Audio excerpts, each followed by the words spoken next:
While the Chinese military is suspected of hacking into U.S. corporations hundreds of times and stealing secrets. So if those companies can't protect themselves, how can you?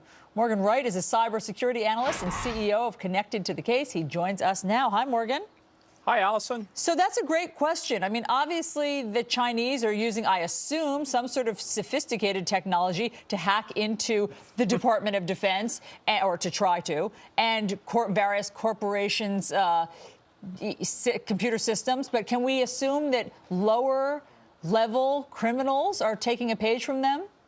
Well, actually, Alisyn, let's back up. They're actually not using sophisticated systems. What they're doing is they're using curiosity, social engineering. The biggest method of intrusion, and that the way they're compromising systems, is getting you to click on an attachment in an email that you think you have a personal interest in. That's where the whole initial foothold starts, because the code to infect your computer comes out of that PDF or out of that document file or out of that attachment. Aha, good to know. So let's talk about how we, even those of us who are not technically sophisticated at all, can protect ourselves. Yes. You have 5 tips that we should all do as soon as possible to protect our own computers and obviously personal security. Number 1, encrypt your network. What does that mean?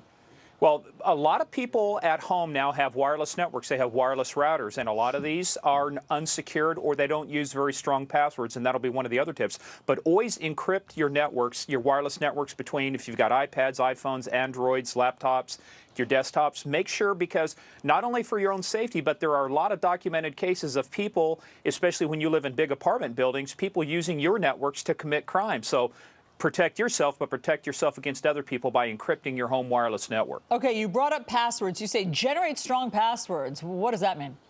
Well, look, a lot of people will use like a dog's name, a date of birth, reversed. But, in this day and age, there are so many sophisticated programs out there to crack passwords. So use passphrases. Use a long passphrase like, my favorite show on Sunday morning is Fox and Friends. That takes too long to type in. I like it, but it takes too long to type in, actually, right? We're lazy. Yeah. Don't you just want to do the 1, 2, 3, 4, 5? Yeah, Alisyn, but 5 seconds of typing in a longer password will save you 50 hours of identity theft and dealing with, having your life turned upside down because somebody's stolen your credit card, your Social Security, your bank account information. So while it takes a little bit long, just take that extra 5 seconds to protect yourself against a wide range of threats. Morgan, here's one that really annoys me, but you say that we have to do it. When you get those pop-ups that say, do you want to update your antivirus program? Update now, update now. You say we need to do that right away. Yeah, and actually, Alisyn, there's probably an easier way to do it. Many of these programs now will do it in the what they call do it in the background. They'll download behind the scenes. So set it up for automatic updates to where it's automatically downloading all the time. But you're right. If you wait 2 to 3 weeks, that 2 to 3 weeks is that new virus, that new exploit that's going to allow somebody to get into your system. So, find the setting, let it update in the background, and most of the time you'll be protected against 95 to 98% of all the threats out there. Gosh, that's good to know. You also say turn on personal firewall. How do I do that? Hey, you got Clayton Moore sitting there, your chief geek. So, but there's a lot of settings in there. Simply going to the help file, say, personal firewall. A lot of it's built into the operating system. A lot of it may come with your software. But that's good, especially when you're traveling or you go down to the local coffee house or, place that has free Wi-Fi. Turn on that personal firewall. That's like putting an extra layer of defense between you and somebody who's looking to access your information. Okay, last you say use identity protection program. What does that mean?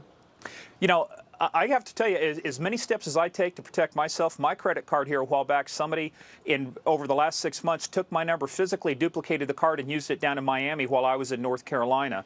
It's just, you've got to maintain, you've got to have these alerts. There are many programs out there that let you know when somebody's opening up an account, attempting to access your banking information, attempting to withdraw money that you didn't authorize. So, I don't want to mention any certain brand names, but, just do a search out there.